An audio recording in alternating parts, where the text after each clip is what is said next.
あれは島だ。山とか島とかはいいからリゾート地だよ。 So, you've dipped in deep in your pocket, you've bought yourself a brand new £330 or $400 console. It supports SATA 3, but now you're thinking, hang on a minute, if I upgrade this to an SSD, am I going to get anything more out of it? Well, I'm here to tell you all the facts and figures, just in case you're thinking about upgrading your console, and it is very simple to do. Simply pop the back of the case off and pull the drive out, a few screws later, back in your new SSD, and away you go. Now, this is arguably about the same workload from the original PS4, which involves sliding the top off and then doing a very similar feat of work. Then hop online, download the latest firmware, version 4.06 for this video from PlayStation website. Format about 1TB or larger USB stick as FAT32. Create a folder on there called PS4 in uppercase. Then create an update folder in there, again with uppercase, and drop the .pup file that you've downloaded from PlayStation Store in this folder. Then go to your PS4 console, both Pro or Standard, and hold down the power button when it's completely off for around 7 seconds, and it will beep twice at you. Let go of it, you'll jump into safe mode and then do the full reinstall as you can see on the screen.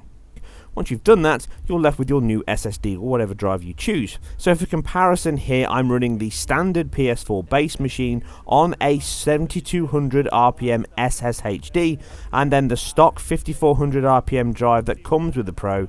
And finally, a crucial MX SSD for the PS4 Pro updated. Now, you're talking about a drive, give or take, if you're running around 500 gigs or even more, of at least £100 to £150. So, these aren't exactly cheap. So the performance benefits better be worthwhile.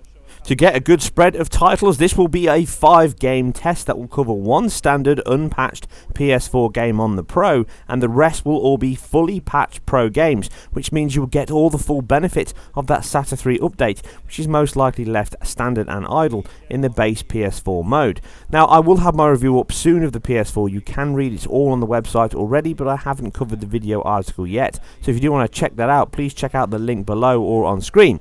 It also includes links to all my Pro games tested thus far, with many more incoming. So with the game set and ready to load, the first one we're going to look at is the game I covered last week, Dishonored 2. Now, running this on the base PS4 with the SSHD, you can see that the load times from a save point takes around 56.9 seconds. Let's say 57.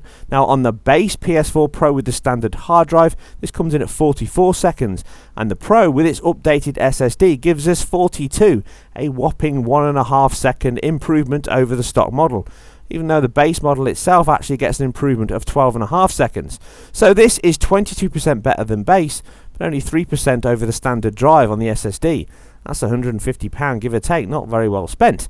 So let's move on to another title, and that is Infinite Warfare. Now, this one should see a better return. It is one of the best looking titles on the Pro. I'll have my video up soon. Now, this on the base PS4 comes in at 33 seconds on the SSHD.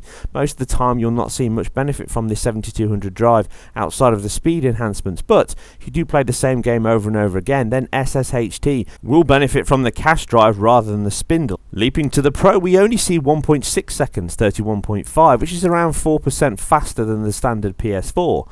But the SSD in the Pro makes a considerable advantage over that. 5.1 seconds, 26.4 on the loading time. That's 16% faster than the standard drive, and the best improvement we've seen thus far. Well, let's move to Naughty Dog's classic and last Uncharted title, sadly, other than the forthcoming DLC from Sam, as I predicted. Now, this sees 35.5 seconds on the standard PS4 with its SSHD. The Pro with its standard drive actually comes in 1.3 seconds slower than the standard PS4. That means it's actually worse, but this is again running at high resolution and texture quality, so there is more to load here. So what can the SSD do above the standard drive? Well, it pushes all that aside and gives us our best boost yet, 7.3 seconds over the standard stock drive. That's nearly 20% faster, and that is a considerable improvement. So, Final Fantasy 15 is a game that I'll be covering in much more depth in the final release, but here, looking at the updated Pro mode that we have as the game launches, we can see it takes 37 seconds to start the game after the initial pre-rendered cinematic. Now moving to the standard drive, we see 34.9 seconds. That's around 2.9 seconds improvement, which is good but not amazing. But the Pro SSD comes in at 21.7 seconds, which is nearly 37% faster than the standard drive, and far and away the biggest improvement yet. That's nearly 12 to 13 seconds faster on this one particular test. So overall, if you are playing the game and loading multiple sections, this will certainly be a tangible benefit. Now, all these titles were Pro-enabled games, so these should be using and maximising that speed boost and bandwidth efficiency much better than other standard titles. But even that said, there may be titles that improve. It's not just about the speed of the hard drive, it's also how the data is loaded, cached and delivered. So all these things will take effect, which is why you get varying results from various games. But 37%, or around 12 to 13 seconds, is not to be sniffed at, and a sizable leap. So does standard PS4 titles also receive the benefit from the SSD? Well, one of the games that really cried out for a pro patch, and I'm not alone in wanting that, was Bloodborne. A title that did many things, and one of those being single-handedly making frame pacing appear as if it only appeared in this generation of consoles. Far from the truth. But it certainly made it famous all on its own. Now, on the standard PS4, this comes in at 28.7 seconds from a standard load. This is much faster than the game was when it launched, mind. So moving over to the standard drive on Pro, we see a gain of around 4 seconds.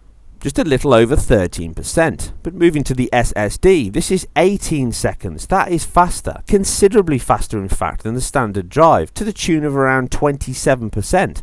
Or 6.7 seconds. Over the base drive itself, it's nearly 10 seconds faster than the PS4. So all these numbers combined over the average of 5 tested games, of which 4 were Pro-enabled and 1 was a standard PS4 title without Pro patches. As far as I'm aware, this was the latest 1.19 patch for Bloodborne. So rounding all those numbers up into a nice tidy display on screen, you can see that over the base PS4, the stock Pro is around 10% faster with its standard 5400 RPM drive, showing that the boost to SATA 3 does give some, if not huge, benefits. Some of this may also come from the Pro patches. Remember, one of these is standard as far as we are aware. So over the actual standard drive, we are nearly 20% faster with the SSD. And that's an average. Some of them hit the heights of 40 nearly, some of them hit the lows of 3%, hardly worthwhile at all. Now this will vary dependent on the game and the actual developer and code base in use. So this means that if you give or take 20% at £150, is it really worth your investment? I would say not at this point, no. You're not really going to gain that much time back unless either A, you play lots of games and load them all the time, or you die a hell of a lot in games and reload from checkpoints. Then depending on what game you're playing, like an open world game like GTA 5, then you might see some benefits, and The Witcher 3, but overall you're not going to see a £150 return on an SSD. It's nice that the benefit is there, and it's very nice that the choice is there for you to use it. If I was in the market now, I'd be spending that money on a larger 2TB drive rather than an SSD. But the numbers are there for if you want to make the choice. You now know the average and the overall figures you're going to get on certain titles. So don't expect the world to change, but you can expect some sizable advantages on certain titles.